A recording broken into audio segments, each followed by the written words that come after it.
Tentara membungkus sabun dengan handuk agar saat memukul seseorang tidak meninggalkan bekas yang terlihat. Mereka mendekati tempat tidur Jack secara diam-diam, lalu dengan cepat menahan tubuhnya menggunakan selimut saat ia lengah. Setelah itu, mereka mulai memukulnya tanpa ampun dengan sabun tersebut. Meskipun Jack terus memohon rekannya tidak menunjukkan belas kasihan. Mereka bergiliran melampiaskan frustrasi mereka padanya, bahkan satu-satunya teman Jack, Mike ikut serta dalam penyerangan brutal itu alam yang panjang itu. Jack tidak hanya mengalami perundungan militer, tetapi juga menyaksikan kekejaman dingin dari sisi kemanusiaan.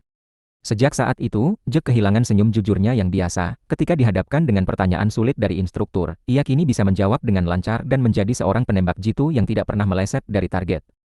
Instruktur pun tidak bisa menyembunyikan rasa kagumnya karena Jack tampak seperti orang yang benar-benar berbeda, hanya Mike yang menyadari perubahan dalam diri Jack.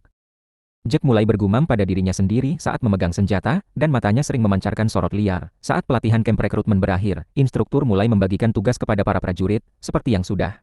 Jack duga, sebagian besar rekannya ditempatkan di departemen yang nyaman, tetapi ia justru dikirim sendirian ke garis depan yang berbahaya.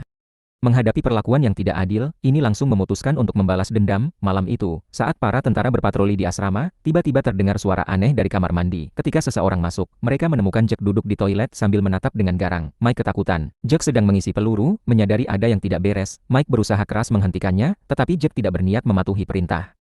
Tiba-tiba, ia berdiri sambil berteriak dan mengulangi gerakan latihan harian. Teriakannya yang keras langsung membangunkan semua rekannya, bahkan instruktur pun berlari ke tempat itu. Seperti biasa, sang instruktur masuk ke kamar mandi dan mulai memaki.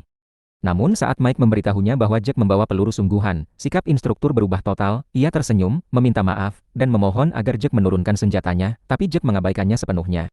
Instruktur yang kini marah, mulai menyerang Jack secara verbal, tapi dia tidak tahu bahwa Jack akan menarik pelapuknya dan instruktur itu takkan pernah lagi memberikan perintah. Akhirnya, Jack meluapkan seluruh amarah yang telah lama dipendamnya. Lalu ia mengarahkan senjatanya ke Mike, tapi tidak menembak sahabat lamanya itu. Sebaliknya, ia duduk kembali di toilet dan mengarahkan senjatanya ke dirinya sendiri. Film yang mengejutkan ini berjudul Full Metal Jacket.